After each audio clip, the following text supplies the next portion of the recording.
2.5 लाख रुपए का सीधा प्रॉफिट होता है भाई साहब। जूली पापा को परेशान कर रहा है, काम नहीं करने दे रहा है। जूली मत कर। लोग कहते हैं कि कुछ नहीं होता पहाड़ में, होता सब कुछ है, बस करने वाला चाहिए। आदमी बूढ़ा हो जाता है तो चाहे पीनी छोड़े, चाहे वो खाना ही छोड़े, मरना ही है। अच्छा। ओहो दगड़े नमस्कार गो कदी कदी। ओहो गुड मॉर्निंग दगड़ियों, कैसे हैं आप सभी लोग। आई होप कि आप सभी स्वस्थ होंगे, मस्त होंगे, जहाँ भी होंगे व्यस्त होंगे। हो चलिए और एक नए ब्लॉग की शुरुआत देवभूमि उत्तराखंड की इन खूबसूरत और हसीन वादियों से। हसीन वादियाँ तो खैर आज दिख नहीं रही हैं क्योंकि पूरे इन्वायरमेंट में धुंध धुंध सी दिख रही है, पता नहीं क्या हो गया। सामने से सूर्य देव के दर्शन भी हो चुके हैं। आज सुबह का सबसे पहला काम मेरा ये हो गया है, कल जो है हमारा बछड़ा घर नहीं आया, पता नहीं क्यों, क्या हुआ। बैल आ गए थे लेकिन बछड़ा नहीं आया, तो सुबह सुबह सबसे पहले उसको ही देखने जाना है। तो अभी जा रहा हूँ मैं जंगल की तरफ, जहाँ कल बैल हमारे चरने गए थे, उसको देखना है क्या हुआ। अभी हूँ मैं इस घनघोर से जंगल के बीच में, और यहीं जानवर आए हुए थे कल चरने के लिए, बट अभी तो कोई भी पता नहीं चला मोती का। भाई इतने भयंकर से जंगलों के बीच में ढूंढ पाना भी बहुत ज़्यादा मुश्किल काम है। अकेले तो आया नहीं मैं, जीतू के पापा यानी कि सरपंच साहब भी आए हुए हैं, वो दूसरी साइड में ढूंढ रहे हैं उसको। तो देखते हैं भाई मिलता है नहीं मिलता है, क्या हुआ। शायद वो पक्का जो है बाघ ने उसको खा दिया है, 100% श्योर। अदरवाइज़ अकेला मोती जंगल में नहीं रहता। 6:10 और घर आ गए थे हम लोग। मोती को ढूंढने गए थे जंगल में, सरपंच साहब और मैं। मोती तो मिला नहीं भाई, पता नहीं कहाँ बाघ ने उसको डाल दिया, कहीं पे गिरा विरा तो नहीं मिला। पूरा जंगल छान मारा हमने लेकिन मिला ही नहीं। तो अब नाश्ता वगैरह करते हैं, उसके बाद आगे के काम होंगे। आज नींबू तोड़ने हैं पेड़ से, कल जाएंगे मार्केट। और ये अभी टप पकड़ दिया है मैंने। यहाँ पे नींबू कुछ इस तरीके से पके हुए हैं। नींबू हमारे पूरे पक चुके हैं कुछ इस तरीके से, और पापा जी उस साइड में तोड़ रहे हैं और मैं तोड़ता हूँ इस साइड।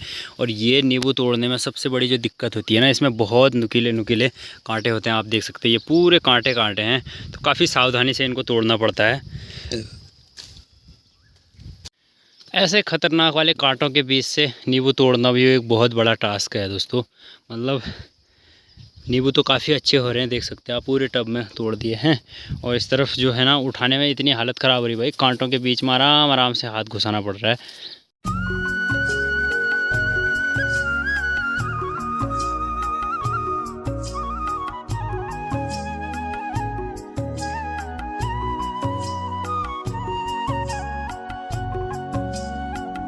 एक चीज़ मैंने नोटिस की, जिस साइड में धूप की किरणें प्रॉपर पड़ रही है ना, ये वाली साइड में, यहाँ पे लगभग नींबू पूरे पक चुके हैं। और ठीक अपोजिट साइड, जिस साइड में पापा जी उठा रहे हैं, वो पल्ली वाली साइड में, उस साइड में काफ़ी हरे हैं अभी नींबू।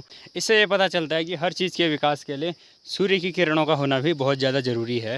एक टब में तो ये वाले भर दिए हैं, अब इनको घर छोड़ के आता हूँ, बाद में कट्टों में भरेंगे। इनको हाथ से उठा पाना बहुत ज़्यादा मुश्किल हो जाता है ना, तो लकड़ी की सहायता से ऐसे झड़ाने पड़ते हैं। ये जो पके पके होते हैं वो गिर जाते हैं नीचे। नींबू का वज़न टहनी से ज़्यादा होने की वजह से यहाँ पे टहनी ऐसे टूट गई है।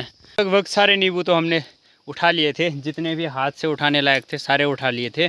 अब हमारे पास एक ऑप्शन बचता है, इस सीढ़ी की सहायता से जो ऊपर ऊपर के थोड़े बहुत बचे हुए हैं ना, जिनमें हल्का कलर भी आया है, उनको भी तोड़ देंगे। इस वाले पेड़ से पूरे नींबू तोड़ने के बाद अब इसमें ना केवल हरे हरे वाले नींबू बचे हुए हैं। अब देखो जो भी पके हुए थे सारे हमने तोड़ दिए हैं। अब तोड़ते हैं ऊपर वाले में से, पापा जी वहाँ से तोड़ रहे हैं।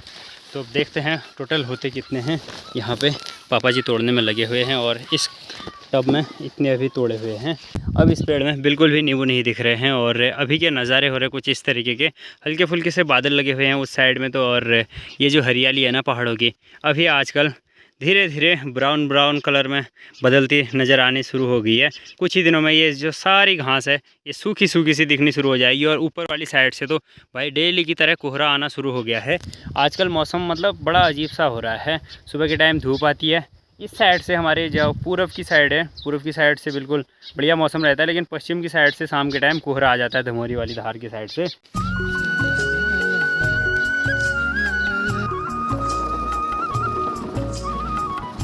टोटली हमने नींबू तोड़ के रख दिए हैं सारे नींबू। पापा जी जो है ना उनको साफ़ कर रहे हैं, जिसमें कहीं पे मिट्टी लगी हुई है या फिर कुछ बहुत ऐसे होते हैं ना जिनको तोड़ने में ऐसे ये इनके ऊपर की लकड़ी यहाँ पे बच जाती है, तो इसको भी साफ़ करना होता है कुछ इस तरीके से। बाकी जो ये मिट्टी वगैरह लगी है ना, इसको भी थोड़ा बहुत साफ़ करना पड़ेगा, फिर उसके बाद भरने होंगे कट्टों में।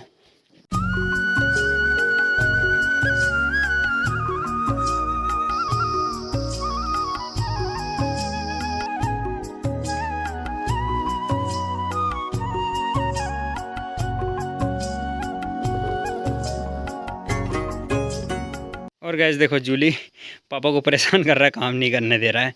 जूली मत कर। ये देखो जूली जूली आजा आजा आजा आजा जूली आजा आजा आजा इधर इधर इधर इधर इधर इधर इधर इधर यहाँ नींबू में खेल रहा है। आजा फिर आजा आजा मेरा जूली, जा फिर जा उधर खेल आजा फिर आजा इसमें आजा। इन 2 कट्टों में नींबू भर के बिल्कुल अच्छे से पैक कर दिए हमने। और सबसे बड़ी प्रॉब्लम आपको बताओ ना, जो हमारे यहाँ रोड नहीं है, रोड दूर होने का सबसे बड़ा हमारा जो मतलब नुकसान होता है। आज हमने नींबू उठाए, कल ये यहाँ से रोड तक पहुँचेंगे, 350 रुपये घोड़े का किराया है। एक खच्चर में 2 कट्टे जाएंगे, यानी कि 1 कुंटल 350 रुपये किराया। उसके बाद परसों ये मंडी तक पहुंच पाएंगे। असली जो हमारा प्रॉफिट होता है ना, जो किसान को असली मुनाफा मिलना चाहिए, वो नहीं मिल पाता है रोड ना होने की वजह से।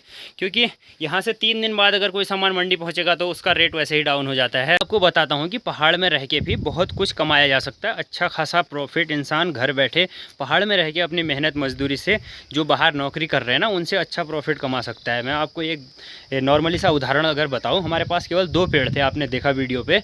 2 पेड़ों में हमने 2 कट्टे यानी कि 1 कुंटल समथिंग हमारे पास नींबू हो गए हैं।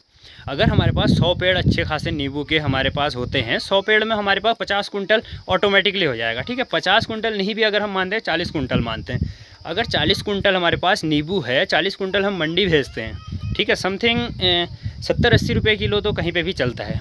अगर मिनिमम हम 50 रुपये किलो भी नींबू का रेट लगाएं, अगर हमारे पास 50 कुंटल है तो 5×5 = 25, 2.5 लाख रुपए का सीधा प्रॉफिट होता है भाई साहब, अगर हमारे पास 50 कुंटल नींबू हो जाए। बस अगर 100 पेड़ आराम से इंसान लगा सकता है। जितने पहाड़ों में सभी के बंजर खेत हैं, बंजर खेतों में मेहनत करने वाला चाहिए। बस लोग कहते हैं कि कुछ नहीं होता पहाड़ में, होता सब कुछ है, बस करने वाला चाहिए। तो मैं भी यही कोशिश कर रहा हूँ आने वाले सालों पे नींबू या भी बहुत सारे ऐसे पेड़ लगाने की कोशिश कर रहा हूँ अपने खेतों पे, जिससे कि हमें डायरेक्ट प्रॉफिट मिल सके।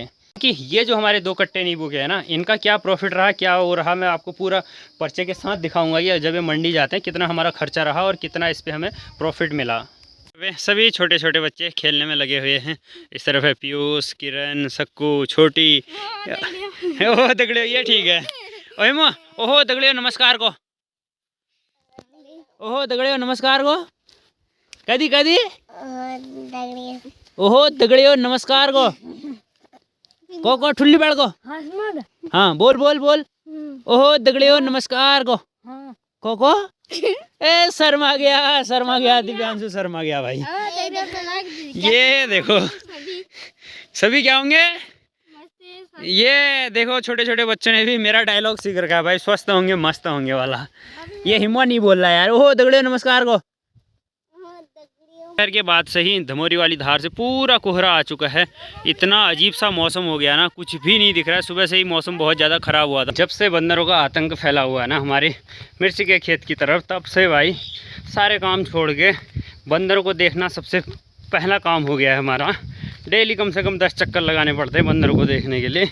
कभी आ जाते हैं, कभी नहीं भी आते हैं, तब भी चक्कर लगाने पड़ते हैं। बूबू जी क्या कर रहे हैं, बूबू जी से मिलते हैं। ओ बू की करना, हाँ ये देखो गैस, बूबू जी ने यहाँ अंदर में यहाँ पे आग जला दी है। जाड़ों का सीज़न शुरू हो गया है, बूबू जी बिल्कुल आग सेक रहे हैं और साथ में बीड़ी सुलगाई जा रही है। ये होता है बुजुर्गों का। देखो अब बूबू जी से कह भी नहीं सकते कि बीड़ी पीना ठीक नहीं है।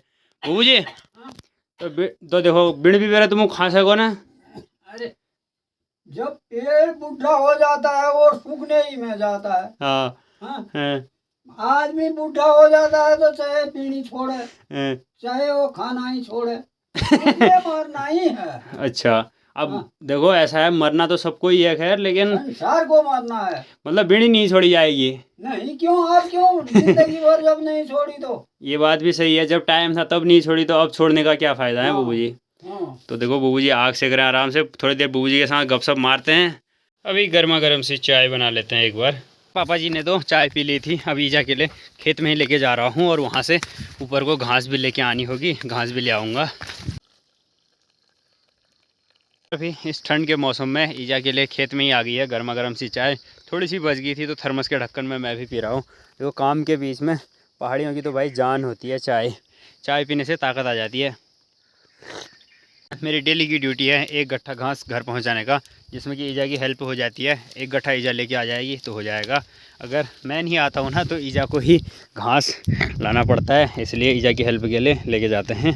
यहाँ पे गट्ठा रेडी है अपना। अब चलते हैं सीधे घर की तरफ।